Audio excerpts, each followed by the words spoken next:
So as we're studying the gospel, it is really only the gospel that humbles men and women to the core. The gospel humbles us. It's because of the gospel that human pride ceases to make divisions between us. It's only the gospel that enables us to live with people who are unlike us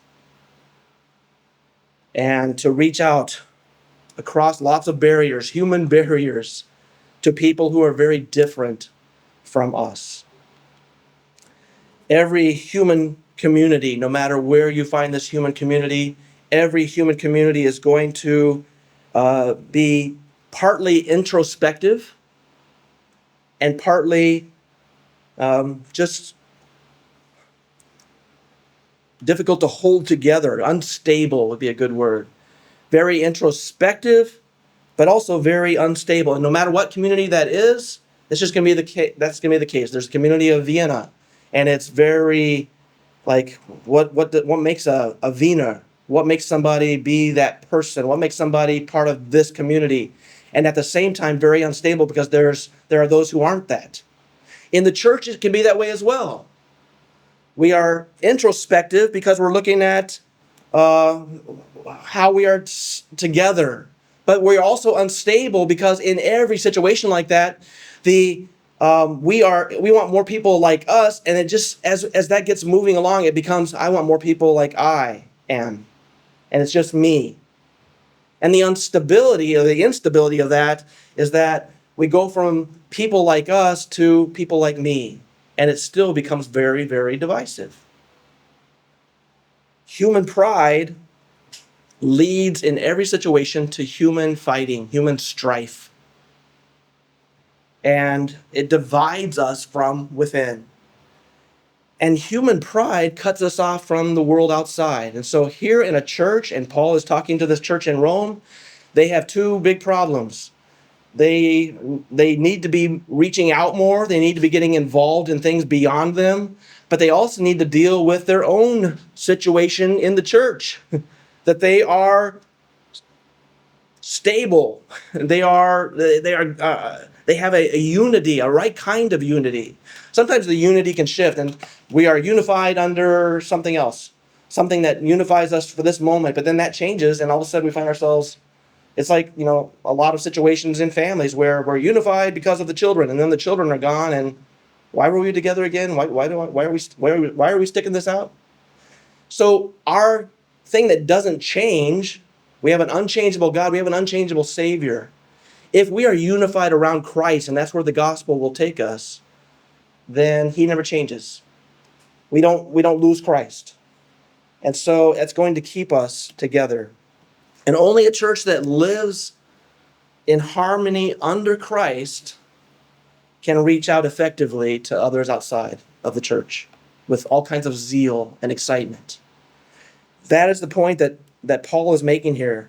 Unless the members of the church there understand their status under grace, they're going to be divisive. They're going to be fighting with each other. They're going to be biting each other behind the backs, right?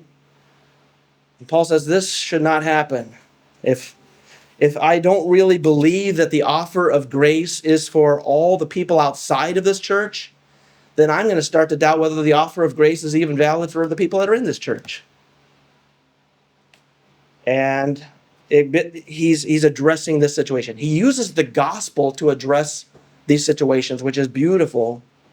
And we have to realize as soon as we forget why we're together, what the gospel is all about, we're going to be marked by people who don't accept others who need the gospel just the way we needed the gospel, those who are not like us, those who are not like me.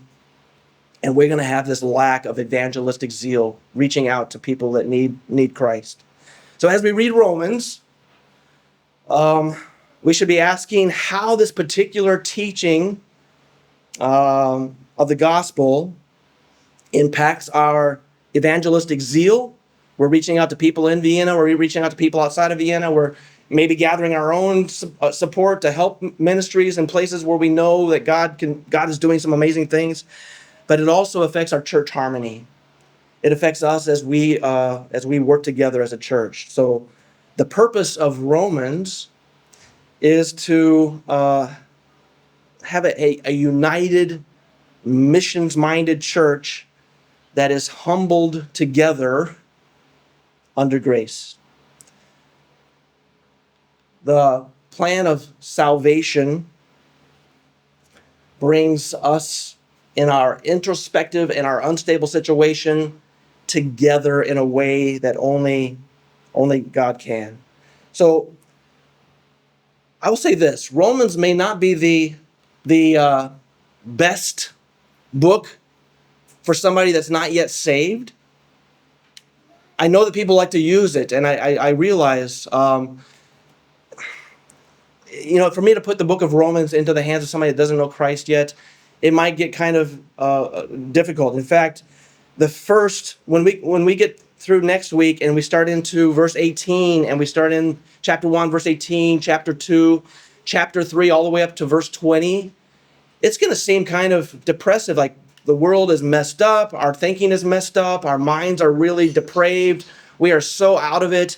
There's no hope. It's going to look like we are hopeless and helpless, and the human race is really in a bad condition.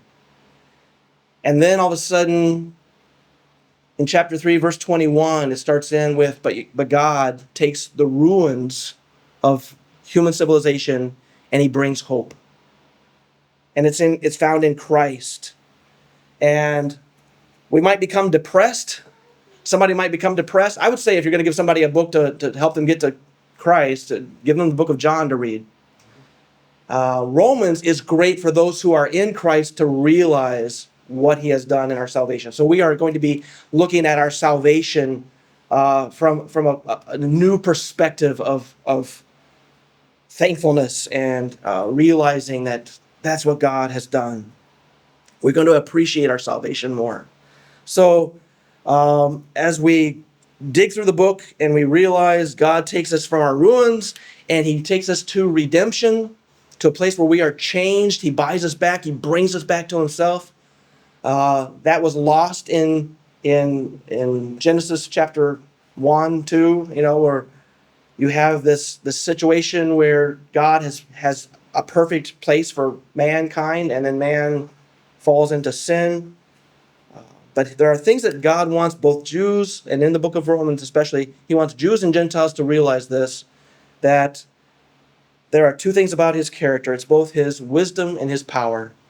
And we're going to see those through the book of Romans.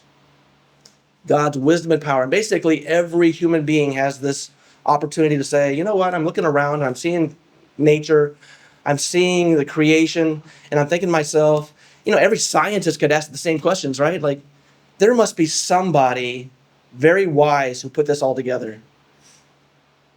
There must be somebody very powerful who did this, who accomplished this. And so we are going to be digging in through that. And yet, even with that, even with all of the things that can be seen and can be understood just by looking at them and saying that there is a wise, omniscient, and powerful God that I need to find out about, people will still reject and people will still turn from him, even though it's very clearly seen in creation. We'll get to that here in chapter 1. But the Jews, they had all of the light of the scripture. God had given them the scripture all through this time, and they had the light of nature, and they had this greater privilege, and they still rejected God. They still turned from him. They still did the same thing that the Gentiles did. And in a sense, the Jews' situation was worse because they had so much light given to them. They had so much understanding of what God was doing. And yet they still disobeyed him. And they still turned from him. And they still caused the Gentiles to blaspheme God. So God is looking at these groups, and Paul is addressing them and saying, Jews, what an opportunity you had, and you blew it. Gentiles, what will you do with the opportunity that God has given to you? And he says, in both cases, these people have disobeyed God. And in chapter 3 and verse 23, he says, all have sinned and fall short of the glory of God. Are there Jews that are better than others? No. Are there Gentiles better than others? No. They're all sinners under the same situation. And so the major focus of Romans is this magnificent plan, the divine plan of God for salvation. And the plan centers on Jesus Christ. In fact, there's not a plan B. It's not like, do this. I understand that the Catholic Church has a plan B, that you can believe in Jesus Christ, or there's a co-redemptrix, Mary. You could also believe on Mary if you wanted to, and there's a plan B. Let me just tell you, there's no plan B. And that is being presented to some people in their church is not true. Paul says the gospel rests on Jesus Christ. And Paul introduces Jesus Christ in the very first sentence of his letter here to the Romans. So we'll get into this. But Paul is also going to say that this righteousness that comes from Jesus Christ, it's available to everyone because Jesus died as the perfect sacrifice, the perfect offering for sin. It satisfied all the demands of God.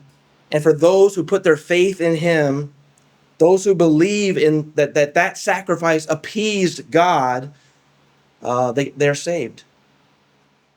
Not magical stuff, but just believing, putting your faith that I think what God did, what God accomplished in Jesus Christ on the cross, that settled God's understanding of a payment for sin.